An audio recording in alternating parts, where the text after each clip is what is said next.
if we looked at the whole mechanic of the whole game, there's so many different facets that makes Animal Crossing New Horizons such a good game, is that it caters for everyone, whether it's design elements, whether it's collecting, whether it's, in this case, flower breeding. For me, it's the flower breeding side of things is just me trying to nut things out and trying to make it better and quicker than the last time. Yes, they're beautiful. Yes, they make a whole bunch of bells when you get the right flowers. But it's just that extra mechanic that suits my nature. It's just because I like to check things off.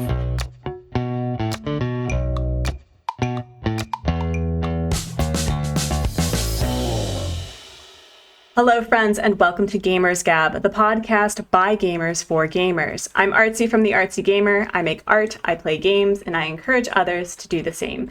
Joining me for today's episode, revolving around flower breeding mechanics in Animal Crossing and perhaps a couple of other cozy games you may recognize, is Alexi Giovanni over at Alexi Giovanni. So, if you could, Alexi, give us a brief introduction of your sweet self and your pronouns, and we can get started. Thank you. Thanks for having me on the Gamers Gab. From that point of view, definitely have the gift of the gab. So, and I am a gamer, so we could probably insert the fact that we're a dad in there as well. So maybe gaming dad's gab. But anyway, Alexi Giovanni on YouTube. Pronouns are he/him. Been on YouTube for the past 2 years, I think, just gone now. And as if you can't tell, Australian. Alexi, you describe your YouTube channel as edutainment, which is a really cool word, a mishmash of education and entertainment, and you revolve your content around Animal Crossing New Horizons. I know a little bit about what got you into Animal Crossing, but I think that's a really great start, is what got you into Animal Crossing New Horizons and, more importantly, the flower breeding mechanic. Fair enough. So if we wind ourselves back to 2020, Australia was probably somewhat unique in the sense that we had a lot of lockdown, so we were kind of trapped indoors for many months, coming up to years as well. So at the release of Animal Crossing, we actually bought the game for my wife. So she's known on YouTube as Mrs. G, but she's on there, and we bought her Animal Crossing just for Mother's Day. So they were playing. So I've got two kids that were teenagers. They were playing it as well, and I was playing Zelda or something at the time, and I saw them playing this game, and I'm like, "What are you guys playing?" It's like, what is this game? What's this about? And so I left it as is. I left them to their own devices, and I was sitting there playing my own game. And then shortly after, I sort of joined in, and it all started when my wife wanted to have a rainbow garden of flowers. And she goes, "Can you make this?" I said, "Sure, yeah, it's easy." Little did I realize that there's so many different colors of flowers in the game, so ranging from the blue rose, which is the hardest flower to get in Animal Crossing, to purple flowers, which are the second most hardest. And so I went onto a mission and a huge learning opportunity to try and get the understanding of what it means to breed these flowers. And so, being analytical minded, I just had to nut it out and went through that journey of learning the ins and outs of flower breeding in Animal Crossing. I've got no previous experience in the game itself. It was my first Animal Crossing game. I think that's just it. Every time you tell that story, Alexi, I can't get over how a mechanic, which, as you said, appears simple enough, but actually has real science and biology and botany behind it. And I think even though the focus originally was to give your wife the rainbow garden that, quite frankly, everybody deserves, but that has continued to be your source of making content. And also, every single island I've seen you play, it is just flowers everywhere. So what about the mechanic keeps you so engaged with this game? I think for me, I'm a very, very competitive person, and the opportunity to fail, or I like to fail quick when I need to fail, but I like the opportunity to try and strive to something. And so each and every island, I can tell a story about how the name Alexi Giovanni came about as well, if you're at all interested. Yeah. So a quick sidestep. Well, let's talk about that for a second. So the first island that was born out of the OG island that everyone's got and no one ever wants to delete when it comes to these islands. Everyone wants to keep their OG island. That character's name was Alexi, and we didn't ever want to delete that island, so we ended up getting a second Switch. Yep. Yep. So then the second switch, I didn't want to call that same character the same name, so I just dreamt up Giovanni. And so that was my second character. And of course, yes, flower breeding was definitely in there and was the large focus of the whole thing. To the fact, and partly why we created the second island was I took over the original island with flowers. So if you ask my wife, she'll openly admit that I took over the island with money-making schemes. So whether it was orchards, money tree orchards, whether it be fruit tree orchards or flowers, the whole place was covered with flowers. So yeah, we needed a second switch, and that was meant to be my switch. Four switches later. So I love that, because we also got a second switch for, my husband, and it's basically my second switch. So I fully resemble that remark. But I think what I love about your content, Alexi, is one, you are so very efficient about your, not only the information that you provide, but you are very analytical and mathematical in your approach. And so I'm actually really curious, are you part of like the flower breeding forums that are available for Animal Crossing? Because they exist. So how did you figure out the percentages? And like, did you have a spreadsheet? I have to know. I did have a spreadsheet at one stage. It was a combination of things, and with Animal Crossing itself, all the prices of all the bugs and stuff, again, money making to try and pay off my loans to Mr. Nook, that all came down to notes inside my phone and all that sort of stuff. So soon enough, a lot of apps sort of came out to give you that basis. So there's very, very popular information around there. Many times not quite right, but it was the information that was available at the time. So it's been an evolution, I guess, from looking at many videos over the years that when I first started. So I think it would have been 1.5 years into my gameplay before I started the channel. So yeah, there was a good solid 12 months before this channel started. What apps do you use for that? Like, do you still use those apps, or do you feel that so the main apps that I use are, so I've done a video on that on my channel as well, but it's the Animal Guide is one that I use often. There was one that I did use a lot of exchange, so going to other people's. So a lot of the flower breeding, as you would know, stems from the help of others, whether it be people you don't know or often people you don't. So I use this other thing called ACNH Exchange, which I don't use very often anymore, but it's a way of putting out there your island. You say that you're hosting, you show the dodo code, and as they get into the queue, they come through the island and do whatever they need to do for your island. So in this case, yeah, that's the other one I use, and they're the main two that I've used recently. You had mentioned with your competitive nature that you like. I'm trying to think of how to actually ask this question, because, again, flower breeding is a consistent mechanic that you apply to your whatever island that you're doing. And I recall that you did that for hard mode. I think that is how you and I started connecting, Pat from Nintendo's hard mode. And now with Pat from Nintendo's Rags to Riches challenge, where it is all about making money, and you choosing the fashionista class was so perfect because it is all about making money and also the flower breeding mechanic. But I think that there's a really interesting niche with the community building aspect, because I've also had people, mutual acquaintances and friends who are like, oh yeah, I'm going over to Alexi's to water his flowers for like 20 minutes. So where do you think that, I don't want to say where does your competitiveness and your collaboration really mesh well with flower breeding, but is that a mechanic that you think really encourages that? So I guess from that point of view, I'll touch on the competitive nature of hard mode.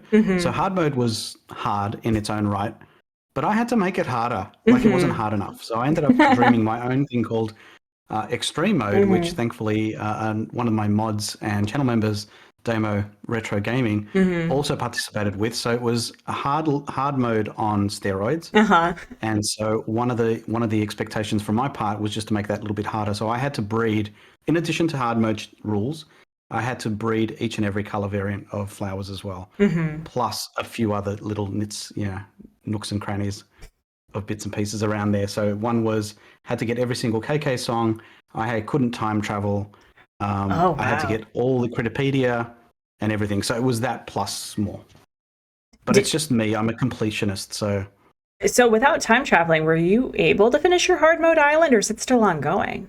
I've still got it. I'm very, very keen to actually uplift it and just continue. But I'm like 2 bugs away from doing it. But because of the whole thing, I just put it aside, and then obviously Rags to Riches came about. So yeah, I ended up deleting my OG Alexi person for the Oh Rags my to Riches. goodness. Oh my goodness. What an end of an era. Is that kind of why you are bringing back more of the flower breeding, or Bring him just back. I no? have to bring him back. Yeah. It's a digital character, but there's so much sentimental attachment to it. It's stupid, but it is what it is. I don't think it's stupid. I mean, I still, even though I'm burnt out on my forever Animal Crossing island, I have 3 of the same villagers and that have traveled in at least 2 or 3 different islands because I will not let them go. So there's definitely a lot of sentimental value when it comes to these games. And I do want to hear your thoughts about why you think the flower breeding mechanic in games is, I think, a crucial part to what makes these games so beloved, because that is such an underutilized mechanic, but yet I'm invested in getting all of those colors using your videos, by the way. But yeah. Thank you. So in terms of what's involved, like I think in all, like if we looked at the whole mechanic of the whole game, there's so many different facets that makes Animal Crossing New Horizons such a good game, is that it caters for everyone, whether it's design elements, whether it's collecting, whether it's, in this case, flower breeding. For me, it's the flower breeding side of things is just me trying to nut things out and trying to make it better and quicker than the last time. Yes, they're beautiful. Yes, they make a whole bunch of bells when you get the right flowers. But it's just that extra mechanic that suits my nature. It's just because I like to check things off. It's like, okay, I've done that one, or I've collected this bug, or I've got to submit this particular thing into the art museum. So it's just that element of always coming back and making things that little bit better and making things pretty in a way that, whether it's arrangement of flowers or the original OG Rainbow Garden, all these sort of things sort of just make a play for making a very wholesome, complete game. So let's backtrack. So I want to hear the Rainbow Garden story. Did you just plant flowers and water and hope for the best? Because I used it is determined as not correct. It was the 5x5 grid one. Do you remember? Yeah. The one where everyone's like, only plebes use that now. But it took up, I think, like a quarter of my original island. And I had a lot of fun just waking up and watering my flowers and getting really excited to see which flowers grew. So I want to hear the literal rags to riches from how you started your flower breeding and how it became this efficient blue rose video that you had updated this week. So actually, admittedly, and I'm going to definitely relate to the fact that it was a 5x5 that started off the whole thing, and I planted it in a way, and it's meant to just plant it and then you water it, and in my mind you just walk away and you come back and all the flowers are there. It didn't work that way, obviously, and I'm sure you would have found that same thing. But it's such a percentage-driven sort of mechanic that you can't sort of lay on your laurels and let it behave its way. You've got to be meticulous, and that's again part of my nature. In that, once you breed 2 flowers, you've got to see what the outcome is and say, okay, well, this didn't breed what I wanted to. So let's ditch that, dig it up, throw it away, sell it, whatever it is, and start again. So it's a lot more meticulous, to the point where over time I learned, the more videos that I watched, whether it be Austin John Plays or something else, that helped me get some more understanding of the mechanics back then. And there was another funny thing, it was that the journey on YouTube, and I'll tie the 2 sort of things together as well, is that the journey to YouTube was to try and educate people better, because I felt like it was done okay, but I thought it could be done better. And so I just didn't want people making the same mistakes as me. So from an efficiency point of view, and again, I'm very efficiency minded, is I just want things to work quickly and well without mistake. So the less mistakes that we make, the more time in theory we've got to live life. So that's kind of how it all tied together to make channels. And I didn't quite answer your question around edutainment, but we'll cover that off as well. Well, let's talk about the flower breeding mistakes were made, because again, you talk about how certain flowers will create certain children at a certain percentage. And I'm really curious to hear how do you know that? I've got some magic sauce that I won't reveal. Oh, okay. All right. All right. It's all magic. It's all Okay. magic. A lot of it is just come down to just knowing. But in terms of the percentages, there are resources around that tell you that information. But for me, a lot of it has been committed to memory. But at the same time, it's because I've done that many videos around flower breeding that's kind of just sunk in. Can I like do a quick exercise and say like what are the percentages, like the chances for two seeded reds to create a certain child? Sadly, two red roses would give you a black 25% of the time. The rest of the time would be something random, but often it's usually what you want, which is black roses, and black roses then feed into the golden rose once you get the golden can. So that's why I was in such a mission to get the golden watering can for rags to riches, to get the riches. Yeah, I think you were probably the main reason as to why I wanted to use the rags to riches playthrough to breed flowers, because it really truly is this development of not knowing how things work and then applying not only grit and water and inviting people over, but it's really cool to see you just walk by. And this morning I found that I had a purple pansy, and that was so exciting. Awesome. I know, How good I is know. that? It's amazing. So it's like I think I still have the purple windflower, the purple tulip, the black tulip, the green mum, and the blue rose. And I'm trying the method, friends, that Alexi Giovanni has curated and edited. I think did you re-edit the video that you had posted? You had made it even more efficient. One. So again, it's one of these embarrassing moments when you look back at the earlier vids and realize how boring you sound.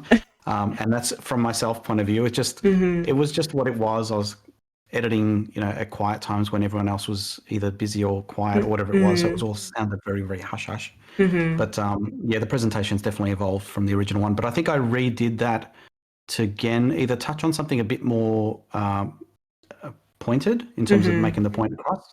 But most of the videos have got at least one of the variants. One of the other things I want to do is I covered off pink recently, which a lot of people want to know how to breed pink flowers. So I thought, why not? Let's do that.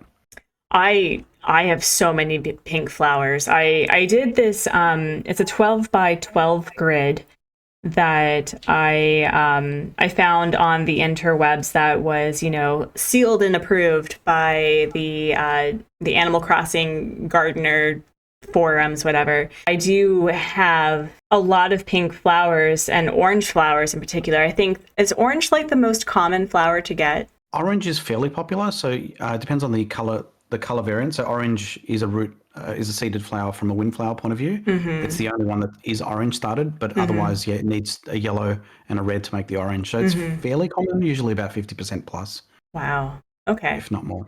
Yeah. I was just looking at how many different pink and orange flowers that just suddenly started producing without any of my input at all. And then I started getting the blue flowers, which was really exciting. They're not my favorite, but what I find really interesting is that a lot of people don't actually like the blue roses. They don't like how they look, but because it's so difficult, people strive to get them.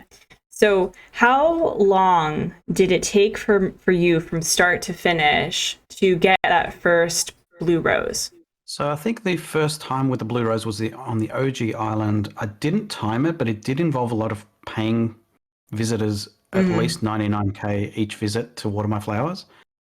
So I had to make a lot of money through turnips. And so using that app that I spoke about before is inviting strangers that you don't know about. I think it was using Turnip Exchange or something like that. People come around, you share the dodo code, they come over and water, and in exchange for their watering services, you would pay them 99k. So I was going through money quickly. I mean, even with oh my gosh, I'm trying to remember the online service that I had used. I had never seen it to be that exorbitant of a price, and now it's like people are just watering things for free. It's like, oh, can I like shop at your thing and maybe like pay me a couple of Nook Miles tickets? But it's really wild to hear how the economy of Animal Crossing has changed over the years, especially with regards to a service. Like, wow. That What? definitely has changed, and it's morphed a little bit. Like touching on before with, I guess your involvement when it came to flower breeding. You sort of wasn't something you'd done before. It was something that was there. You didn't need to do it. But I think even Pat himself, I've noticed it's something he's never done before. And it's like, well, either by his own device or whatever, he's realized that he can make some money out of doing this. So he's actually invested time and effort to try and breed these flowers as you have. So yeah, it's a really good part of the game that is rewarding, I think, in this case, both visually as well as just satisfaction wise.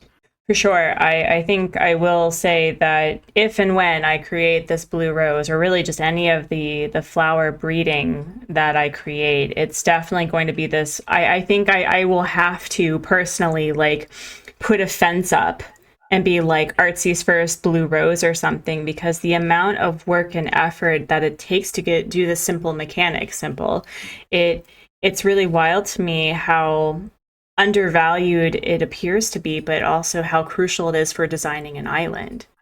And what I love about your content, Alexi, is that you encourage people to actively try these mechanics. So I guess what I want to follow up with that is, what has been your favorite flower to really like harness and perfect when it comes to the flower breeding mechanic in Animal Crossing? So strangely enough, the purple hyacinth. By the way, do you like my purple shirt? I was actually going to comment on it. It's my favorite color. The purple hyacinth was one of the tedious ones for some reason on my first OG island. I don't know why. I just had so much difficulty with it.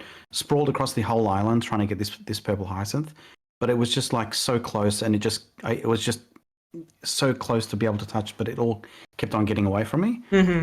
But yeah, I think that was the harder ones. The blue rose definitely was hard. I can't pinpoint exactly how long the blue rose took me. It definitely took a number of weeks, but I do remember waking up to it. So it was a bit of a thing. Waking up every morning at 5 o'clock before everyone else would wake up. It would be the first thing I would do: get out of bed and start playing. Strangely, seeing what the 99k bell offerings times 5 people coming around to see what results came about from their service. So it was just one of these kiddie moments where you wake up in the morning, it's like, oh, which ones did I get today?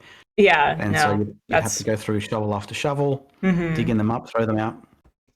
Yeah, that's actually how I've been feeling about it. It's like with rags to riches, like I do the dailies, but the first thing I check is, one, how much money am I making from the crops, which is usually hundreds of thousands now, but also like what flowers did I create today? And it's been really cool to actually do design choices around your flower breeding. And so I want to hear, because at least from your rags to riches, from what I've seen so far, is that it is overrun with flowers. And then I don't want to say that there's stuff randomly placed, but it does look like you have min-maxed your island so that you have the 5 stars, but it's mostly the flower breeding. What are your plans for decorating, if at all, with your island?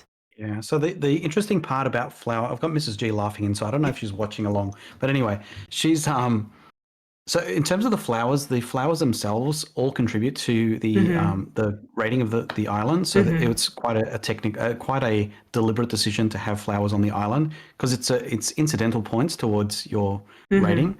So once I've got that done and dusted, I'm going to start clearing those off to try and make space for cloning when it comes to flowers as well, because once you get the roses or the flowers that you want, you can use space to then clone the flowers. So rather than having flower 1 with flower 2 breed together, when you've got one by itself, cloning that will just create an identical copy of that. So once you've got the flower you want, you can just sort of create this extra space to breed those. What I also like to do is use the petals of the flowers to make wreaths. And it's not necessarily a known fact, is that you can give the wreaths to your villagers, and they can put it on their door, and you can find colors that that match their look or personality or whatever. Yeah. I've actually I've been holding on to my native flower, her rags to riches, and giving them as both door decorations and the head piece crown thing. And I've never done that before. I used to give my villagers, before we could decorate their doors with 2.0, like you could just decorate the door with whatever you've unlocked with Happy Home Paradise. But there is something to be said about going back to like the 2020 vibes of just like, here's something that I made for you that you can decorate your door. And oh, by the way, it's from the natural flowers. And what I really have appreciated, I think, within the last year is that with Rags to Riches, specifically in flower breeding, I think it has applied some real life, applications to what you can utilize what you've learned in game. I didn't say that very well, but I would love to hear if you think that there's real life applications to like flower breeding mechanics in games that people could be aware of. I must admit, I was very, very excited for the first hyacinth that I saw in real life. We're at a local place, hardware shop called Bunnings here in Australia, where they were selling these flowers, and it really attracted me. I'm like, what is this beautiful looking flower? And I was like, the wife's like, oh, that's a hyacinth. I'm like, is that what it looks like in real life? And so I brought home a hyacinth, which is this gorgeous flower. And for some reason, I think when we bought it, it was actually out of season. So it didn't live very long. So yeah. I make flowers better in game than I do in real life. I'm not a very good gardener. I've actually, I was telling some of the members of the channel who get to watch the live recording of this that I have been doing so many farming sims within the last couple of years that when the opportunity was made available for me to do actual gardening at my husband's school garden, I spent this morning pulling weeds and preparing plots, and I've purchased tulips so that I can bury to put into the ground and enjoy in the spring. And what I also love about Animal Crossing that I don't think a lot of people know is that these flowers aren't available all year long. It's like they have specific seasons, kind of like the crops that we purchase. And so I think there is some really cool desire to figure out like, well, when is the hyacinth in season? When is the tulip in season? When do you actually bury them? And I would be really curious if Animal Crossing or Nintendo had applied like, you can't grow potatoes in the winter, like wouldn't that be cool? Yeah, definitely would have been cool, because I think I had a rude shock when I went back from the original, because Animal Crossing New Horizons was my first Animal Crossing game. I went back and played New Leaf, and I was kind of a little bit surprised when I went to dig up my flowers and they just disappeared. I was like, what happened to my flowers? They don't they sort of wither and die, and if you don't water them, unlike flowers in New Horizons, they're forever well. Whereas the ones do die off unless you tend them, which is a little bit more realistic in that point of view. But I don't think it caters for seasonal flowers either. Yeah. But it would be a cool element. I reckon that would be another factor that you could layer on to make that even more complex. That would be really cool. So you are not a gardener in real life, is what I'm sorry. For some reason, I thought that you were, like that with all of the flower breeding, that somehow you were a botanist in secret. No? I do have an affection for like ancestry and stuff like that, like lineage, but gardening, no. What about, aside from being super efficient in math and probability, I would say, what about flower breeding mechanics in games? And we can get into the other games that you had you wanted to talk about. What scratches that itch for you? Like, what about this mechanic is so compelling that you keep going to become more efficient? I haven't really thought about as to why that is the case. Maybe I'm just a glutton for punishment. I'm not sure.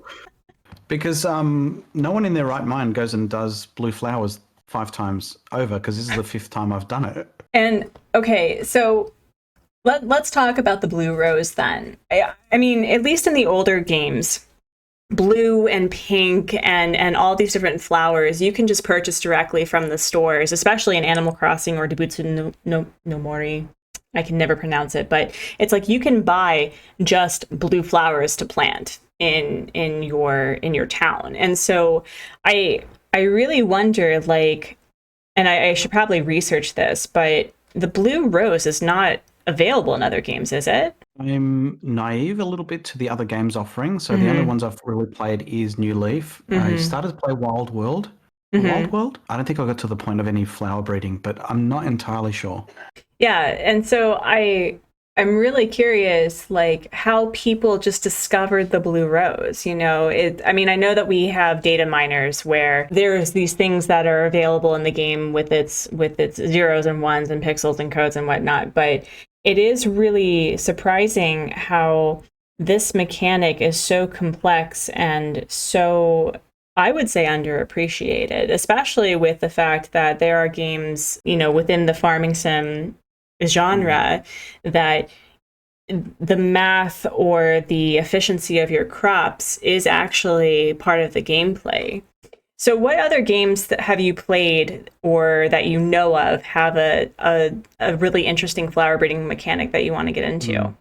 Well, firstly, I'd like to say I'd love to have seen more cross-crop sort of like breeding as well. That would have been awesome within New Horizons. Unfortunately, it never came to. So be able to have variants or whatever it was. The other flower game that I haven't yet touched on, but I started to play this game called A Story of Seasons, A Wonderful Life, which is a remake of an old game. Yep. And I think I played the first season and we started having to gift flowers. So there's probably about 8 to 12 different flowers within the game from memory, depending on which character you gift this to, whether or not your partner of choice is in the game, because it's different in the sense that you grow old with your partner. And so you can choose whether or not you want to you marry a guy or a girl depending on your own prefix or your own personality or whatever goes there from a love interest. So you can choose one of 4 ladies and one of 4 men. And regardless of what your character type is, you can choose whatever the partner is of choice. And over the years, you get to have a baby together and you see your character eventually potentially die in the game, which is kind of intense. But anyway, let's go back a step. So in terms of the flower itself, in the second and third season, because they have seasons or years, you can breed hybrid flowers, which I didn't get round to doing because darned rags to riches got in the way.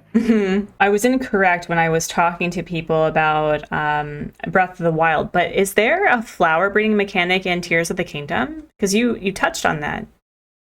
Tears of the Kingdom. Or was it was just your obsession and that you just had to take a break? I don't think there was in Tears of the Kingdom. I believe there are flowers to grab, but I don't know if you can breed them. Okay, but is that something that you just enjoy doing, is just grabbing flowers to plant just for the heck of it, or? Anything worth grabbing and collecting is up my alley. That's funny. That is very funny. I will say that I'm still new to Palia. I don't know if you know what Palia is. It's the newest massive multiplayer online game that is taking our cozy community by storm, and there is already an app that you input the crops that you want to grow, and it tells you like how much water retention you have, how much free weeding that you don't have to worry about, how many crops that you are guaranteed to have like a little gold star. And I didn't realize how much enjoyment that brought me. And I'm really curious if that's going to continue to become a more evolved and developing mechanic as more people become more interested in it. And I really wish I could figure out, or I can probably research what the first game was that applied such a mechanic. But my first game that had any mechanic like that was Stardew Valley. Did you play any other games aside from Animal Crossing? No, that was your first game? When I started playing Animal Crossing, I went from Zelda straight into Animal Crossing and never left. I did get tempted by another couple of games. One is called it's a farming sim, but based on being green to the environment, which is really, really cool. I can't remember the name of it. I usually have it sitting on my desk. I think it's called Green Acres Green Farm or something like that. But it's really good in the sense that you've got to be very mindful of the environment and your farm that you are working on. That's cool. So everything is very, very sustainable. So if you've got a green nature to it, thank you, Mrs. G. So this is the game. Oh, Green Adventure. That's cool. Yeah. So it's, as the name says, it's made by My Universe, which has got a few of the Sims going on. But that one's very, very heavily involved in terms of like being good to the environment. So really good subtle message in there. I really wonder if these mechanics, because I think within Eastern philosophy, and I don't want to be overly generalizing within, Eastern philosophies, but from the little that I know about Japanese culture, there is an important part about how you interact with the environment, and that curating a certain space will curate a certain response in kind. And I do think that with climate change the way that it is, and that the environment and how we interact with the environment the way that it is, I think that there is a niche, if not a cry, for people to really start interacting with the world around them. And maybe it makes the concept of gardening a lot less scary because you can grow a flower in 3 days it blooms. I distinctly remember on that, especially when you said around flower blooming, I've still got a memory of me watering flowers the wrong way. I've got a memory of my son, my eldest son, having a go at me because I kept watering the same flower over and over because I was sitting there just pouring and then just pouring. He goes, "Dad, you don't need to do that all the time." I'm like, "What do you mean?" He goes, "Well, when it sparkles, it's done." Like, okay. There I was consistently watering. And the other thing the family will definitely comment on is my dissatisfaction with people running through flowers. It was the worst thing you could possibly do is run through my flowers. Little did I realize now that if you don't know enough about flowers, there's actually 4 stages to the growth. The first day is when you first plant them. Second day it becomes stems. The third day is where you start to see the color of the flower in the buds, and the fourth is the the full bloom. When you run through flowers, in my mind, you are wrecking it. You have wrecked my flowers. Don't you dare run through my flowers. But all it does is set it back one day, and it's actually a mechanism I've used within the game to stop people from accidentally. The number of people that come around with that 99k option of watering your flowers, they would come over and water and accidentally pluck it. And as soon as they would pluck it, that flower won't breed because it takes it back from day 4 back to day 2. So in my mind, it was just the worst thing you could do is running through flowers. But I did find that the best thing to do is purposely run through your own flowers so that no one can accidentally pluck it when they water. So fun tip for those that are into that is if you have a really good flower, you don't want the chance to get plucked, run through it yourself. So it goes back from stage, day 4 back to day 3 and no one can pluck it. And that way you guarantee breeding.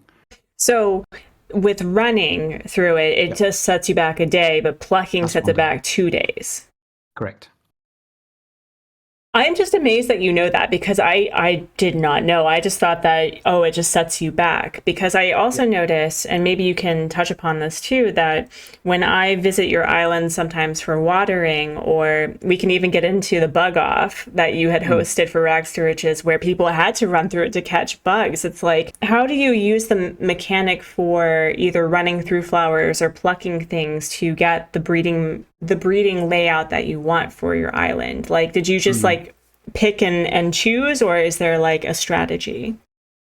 The one thing I haven't done is actually tested plucking flowers versus running through them to reproduction rate, because it's said that once a flower breeds, it won't breed again until a certain amount of time. So does it induce more breeding by plucking it? I don't have conclusive evidence yet. That sounds but I like a reckon that would be a video. fun little mechanism, yeah. That sounds like a video, Alexi, and I would absolutely love to watch it. But what I was going to say was, the bug off itself was, again, the bug off is great in the sense of having flowers, because the more flowers there are, the more bugs come around. So the more flowers you have for your bug off, the better. But in that case, coming to grips with the fact that running through flowers is negligible, because all flowers will grow back anyway. But found a mechanism. Going back to what we spoke about before around the 5x5 grid, I derived my own little. It was sort of summoned from Mrs. G, who suggested she just wanted a chaos flower breeding, because that's the way she breeds flowers. I feel like a red one, I feel like a yellow one, I feel like a white one. Let's see what happens. I'm like, how can you do that? How can you just leave it to chance? Like, just put the flowers and you're laughing because that's how you do it, right? No, you sound like my husband, because he's very efficient, and he's laughing in the background too, because, he likes, I wouldn't call my husband a min-maxer, but he likes things to be efficient. And so the way that I play games, and the way that, I build IKEA furniture, or even do like real life cooking, it's like sometimes like, I sort of kind of remember how things go. I'm sure it'll be fine. And it drives him Yeah, you've got to follow the rules. But as part of that as well, it was bred around, you put a 7x7 grid that reserves fairly minimal space. And the intention is that you just plant 4 flowers, you water them as many times. There's no digging, anything. You just let them grow and it will get the flower that you want, which is one of the purple roses. So again, I called it lazy breeding because it kind of is, because you don't have to dig anything up. You just water and away you go. But it's been fairly successful. So the purple rose, not the blue rose? So what it'll do is it'll do tulips, hyacinth, cosmos, and mums. Okay. So those are the best 4 that it'll work for. It'll get you the green mums, it gets you the purple hyacinth, the purple tulip, and the purple pansies are too complicated for that, as are windflowers. So windflowers and pansies are very similar in breeding. Do you feel that the flower mechanic has either become more difficult since the 2.0 update? Because I specifically recall, even though that the 5x5 grid for flowers was not efficient and not correct, I still produced green mums that way. But for some reason, with my purple mums, I can't produce a green mum now, and I don't know what happened. If anything, I would have thought that maybe it was, I can't pinpoint it. Is it because I got better at flower breeding, or did they make it easier in 2.0? I don't know if I'll ever know that. I've had a lot more consistent results. With the 4.4, with the 4x4, with the 7. Okay. So maybe I just need to like clear some area that's not decorated yet and try that out, because the back of my island is overrun with just a bunch of clones and breeding that I just kind of let go and hope for the best. I will say, though, that because I let it go, I got the purple pansy, so I'm not complaining too much. But a nice little side effect. The more you leave it to chance, the less meticulous you are on it, the more chance you've got at leaving something that you should have pulled out, which might be the cause of your thing. Maybe it's just bad luck. I don't know. Yeah. What is something that you don't like about the flower breeding mechanic in Animal Crossing? Is there anything I don't like about it? I think the biggest drama is having to wait the 3 days. Like if you want to breed a flower, you have to either you plant them and then time travel, or wait. Like in my case, because I had 2 switches originally, it was all parental locked, so I couldn't time travel, and so I had to play things in real time. But these days on the Switch that I got for YouTube is really just plant it and fast forward. I think it's just that wait when you kind of want to get forward. The other thing that bothers me is and it's not flower breeding necessarily, it's just positioning. So like you dig a hole and you go to plant it, and it's like, no, that's not where I wanted it to go. I wanted to go in that hole. And if you're just not lined properly, it puts the plant or whatever it is, the flower, in the wrong hole. Yeah, no, there is something about, I don't know if it has to do with the Joy-Con controllers, but I have often discovered that I have planted the wrong crop in the wrong place, or I placed the wrong flower because I was looking a different way. I think what I don't like about the flower breeding mechanic is just because I don't know the math behind it. I think that if I actually became more meticulous and probably like spreadsheet the heck out of it, I would like it a little bit more. For the most part, I get like, I followed everything correctly with the exception of not following everything exactly, and it's not working. But I will say that it is such a nice little side project that if you are really burnt out from designing, I do think that flower breeding is a really great way to get your love back into just simple game mechanics. But it's not a simple game mechanic, is it? It's definitely not simple. It's definitely a good little thing to dust off and try that you'd never done before, because more often than not, you've done everything else in the game. And I think I don't know, I'd be curious to know how many people actually have done flower breeding properly. A lot of people just start it and say, no, it's not giving me the results I want, I'm just going to park it. I'd be curious to know how many people do come back to it to sort of complete the game, because again, there's so many things you can do in the game, whether it be, and again, because I complete things all the time, is trying to get all the bugs and giving them to Flick so that he can create the models and collect all the models. So there's so many different things that you can do in the game that are collectible that really are up my alley. So you do that too. You not only collect all the bugs, you do the Flick models and the CJ models. Yeah. Sad life, right? No, it's not. No. I will never make fun of anyone's preference for how they play games. That is not my jam. But I do. It's really cool because there is also, I think, another content creator. I don't know if they're on YouTube. They probably are. But I follow this person called Mark Wars on Twitter, and he shares the different models and like celebrating all of these like small little things in Animal Crossing, from the customizations of certain items to villagers' birthdays. And as I said, I do think that the flower breeding mechanic does have a true place in future farming sims. That like applying science is, one, educational, two, it allows for people to have a focus on things, especially when the vastness and open-endedness of farming sims means that you kind of like lose the story, but you can still continue forward. I think there is scientific backing to the way the DNA works for each and every flower. So I'm not a DNA expert myself, but I know there's a lot of thought that's gone into the way the mechanics do work. So there is logic as to what gene gets carried through from two different flowers, and obviously someone's done the homework, not me. But it's just one of these things that you learn from someone else's definite hard work, but it's one of these things that you commit to memory over time. With your channel, I probably already asked this, and if so, I will remove this from the main question. But ultimately, when Animal Crossing is no longer serving you, whether or not you're tired of the game, you want to move on to other things, is flower breeding going to be a major part, or, crops or farming or whatever? Is that something that you enjoy sharing as content? I think so. I think it's one of these things that it's either underserved in the community for something that's needed, or just my own personal attachment to it. Definitely something from a Story of Seasons is the game that I've parked from season 1. Definitely want to go back and see what's involved in flower breeding there, and see how complicated and how does it compare to Animal Crossing. There is another game, a farming game called One Lonely Outpost, that I've been waiting for literal years, and I had the true pleasure of getting early access to the early gameplay. And there's actually a science about both the synthetic and organic farming, and how, like, where you park your crops and how you water them, and like what they need. And so I truly do think that it's going to become a mechanic that people very much appreciate and enjoy. But there's somebody in the chat who has a really interesting question. You may know the answer because you are efficient and you know these things, Mr. Flower Guru. Do you think that the Beautiful Island Ordinance, one of the ordinances that was available or made available to Animal Crossing New Horizons with the 2.0 update, does that change or alter anything with the breeding, or help with it, hinder it?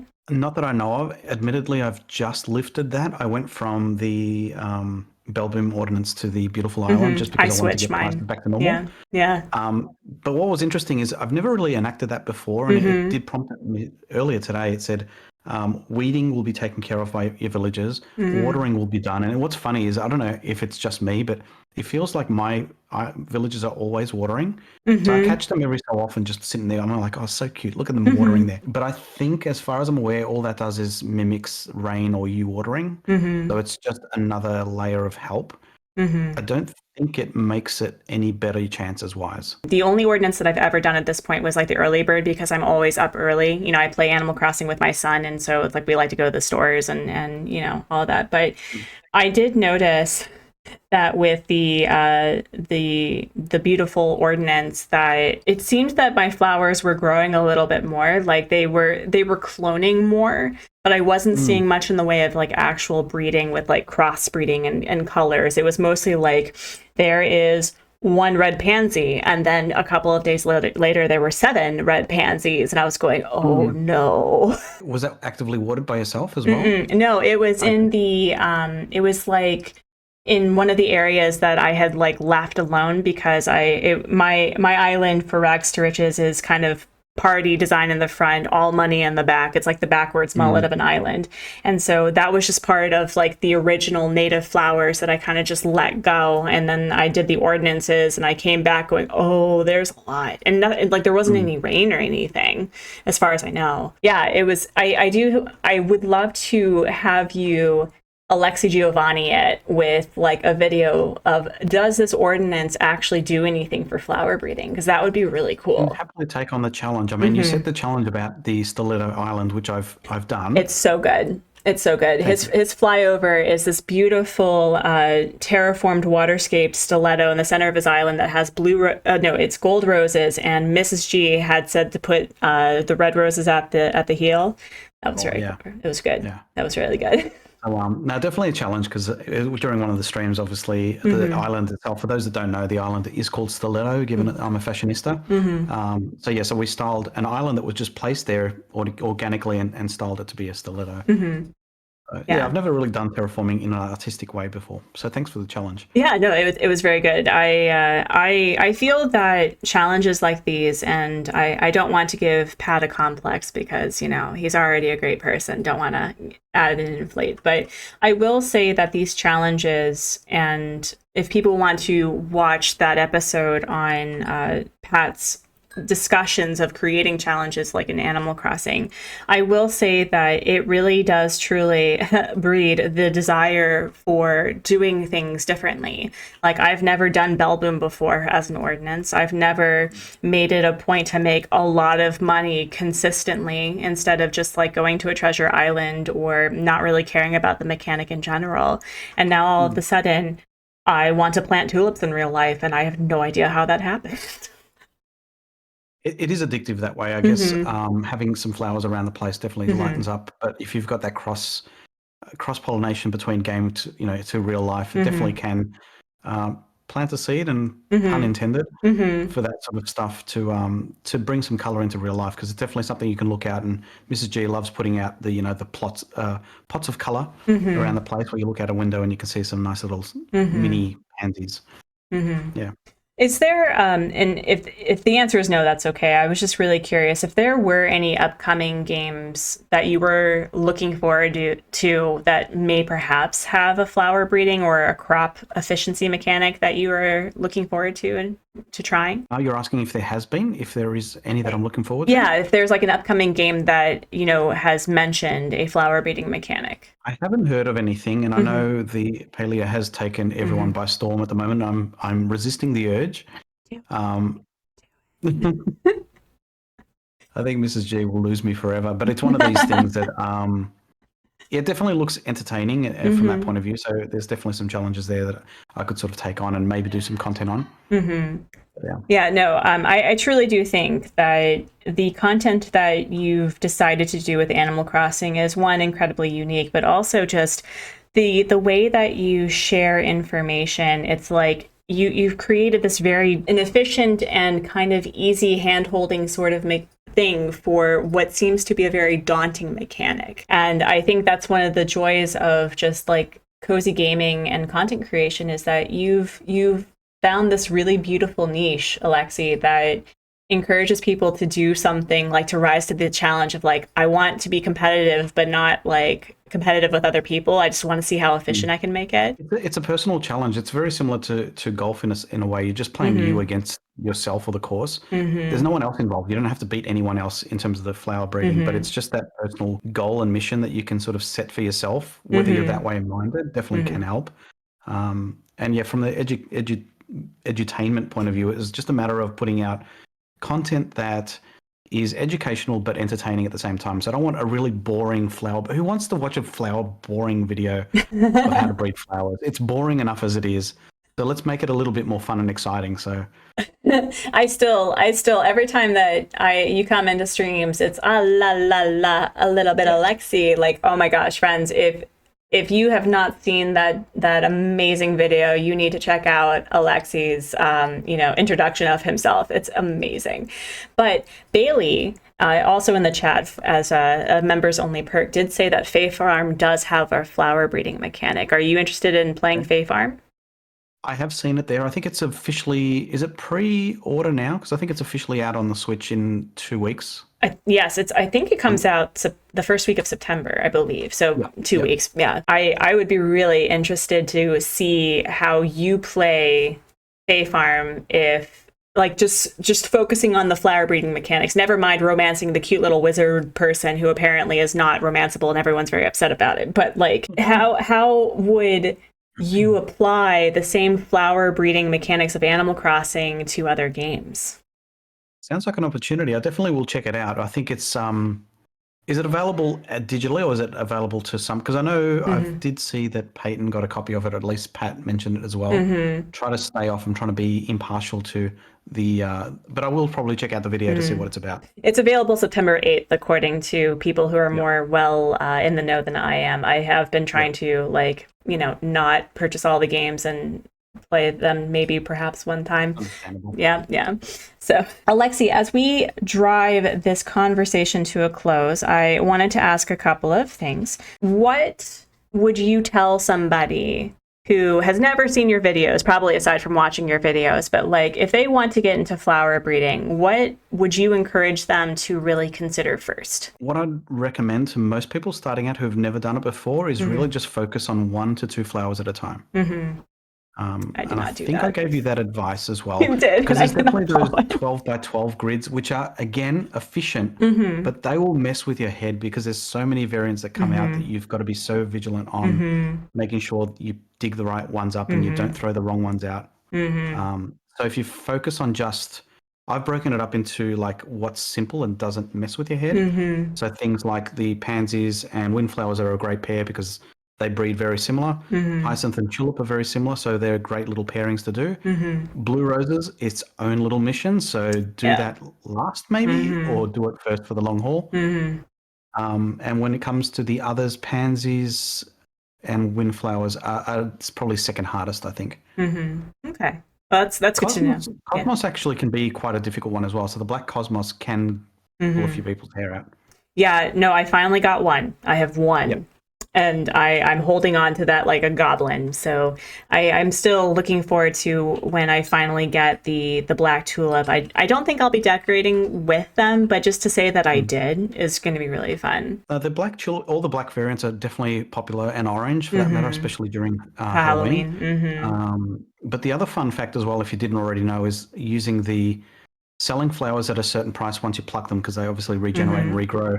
But if you craft them into the crowns or wreaths, double their worth. So if you want to make some bells quick, craft them and sell them.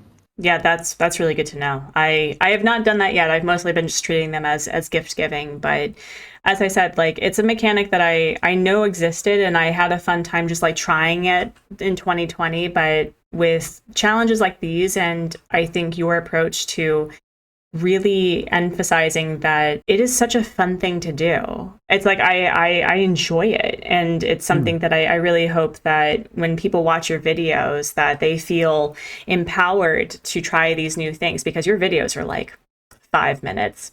It's really like quick and efficient, and it's really great. And that's the thing. I don't want these videos to drag out. I want the information to be readily available as quick as possible, as entertaining as possible, and informative as possible as well. So we have a couple. We have a question from a viewer for you, if you have the time. Aesthetically, what's the favorite and not so favorite flower in Animal Crossing for you? Me? I have an affection for the orange pansy, strangely enough. I love the orange pansy. They're so beautiful. They look really, really good. But the tulips in general are one of my favorites. And thankfully that was my native flower for the latest island of Stiletto. I do like, again, probably not so much answering that question directly, but the one thing that I do like about flowers is the way they sway in the game when there's little wind there. They sort of impacted. Gold roses are definitely another one that I really like because they give that shine, that sort of, I don't know, they're so artificial but so pretty. I agree. The roses were my OG flower, and I wasn't as much of a fan. I love decorating with cosmos, just like randomly placing them there because they're really great filler flowers. But I would probably say that the yellow mum is my favorite because it looks like a little big like poofy dandelion. It's like it's so easy to decorate with, and also it makes the amazing mum cushion, which is my favorite in the game. That's the first thing that comes to mind actually is the mum cushion. The mum cushion, yeah. But yeah, roses are not my favorite in the game. I think that there has just, I don't know, I'm so used to seeing roses in real life that have either multiple bulbs that kind of just spread out, but it feels so artificial to me. Well, Alexi, I wanted to first say thank you so much for joining me on Gamers Gab. It was truly a privilege. I definitely will be watching more of your videos, especially with the purple flowers, because oh my goodness, I will take a picture and like screenshot saying like I did it. But Totally do it. I look forward to that. I definitely with the videos as well. If you do have any comments, leave them there because I love seeing the success of those that follow on as well. So if any learnings have been had, especially in the video, success, failure, what it is, usually it's success. But yeah, if you have that feedback, definitely let us know and celebrate because I'd love to celebrate with you. Yeah, that's awesome. Do you have you ever, before we like actually end the interview, have you had somebody who was like, well, actually, I have something a little bit more efficient and it was correct? No. No, so that video that I re-put out the other day, because I put out a video just yesterday, which had 2 opportunities for a blue rose that I didn't cover off, which in my rush for the video, I got called up on it. It goes, you actually can get flowers this way. I'm like, kind of forgot to mention that one, and it was chewing me up inside. I'm like, I've got to do another video because I extended the original video by 30 seconds, like talking about making things as efficient. 30 seconds, and it just covered that off. But again, trying to keep things as concise as possible. Well, Alexi, how can we aggressively promote you and your content? Are you just on YouTube, or is there other places that you want us to send people toward? Definitely YouTube is the main thing. I have dabbled with some TikTok and with some success there as well, but I've sort of it's a mixed bag over there. But YouTube's the main focus. Okay. So, Alexi, we like to ask perhaps the most important question on Gamers Gab. Who would you like to see, and what would the topic be? I'd like to see B-Week on the Gamers Gab to talk about octopus legs. Octopus legs? Like literally? Yeah. Oh, I don't know. Blaine is a hopeful. At the time of this recording, he's not feeling well, and so he's kind of MIA right now. But he has expressed interest on being on Gamers Gab. So Blaine, over at BWIC, you have someone calling you out, my dude, to come on Gamers Gab. So if you would, when you feel better. It's your turn. We want to hear more about how you dream up these fun, creative games. For sure. So, friends, as always, I will be leaving all the links of the things that we've talked about, including Alexi's, all the places that you can go support him. You were nearly at the big 3K, which is incredible, my dude. So close. So, friends, thank you. Yeah, friends, please be sure to go subscribe, help him get to the big 3K. That is such an amazing achievement. And with that, we'll catch you next time. Bye. Thank you.